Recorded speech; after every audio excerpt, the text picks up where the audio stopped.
Sebab itu, tuan-tuan sekalian, saya nak sebut bahawa tak ada apa yang nak dibanggakan dengan kerajaan Pakatan Harapan. Mereka janjikan reformasi banyak. Banyak yang mereka janjikan pembaharuan. Di antara pembaharuan yang dijanjikan oleh Pakatan Harapan ialah, bila kami menang nanti 2022 dalam manifesto kita boleh peruntukan ahli parlimen, kita akan bagi sama rata. Sama rata kita akan bagi. Tak kira pembangkang, tak kira kerajaan. Bila mereka jadi kerajaan, saya ahli parlimen pembangkang sampai ke hari ini 1 sen pun tidak menerima peruntukan daripada kerajaan Pakatan Harapan.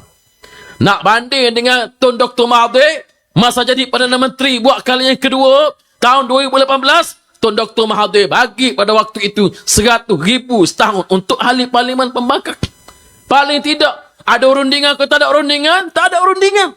Datang Tan Sri Muhyiddin Yassin, waktu Covid pada masa itu, Tan Sri Muhyiddin Yassin isytiharkan 300,000 untuk setiap ahli parlimen dalam bentuk bakul makanan. Tak kira pembangkang, tak kira kerajaan. Ada rundingan ke tak ada rundingan? Jawabnya, tidak ada rundingan.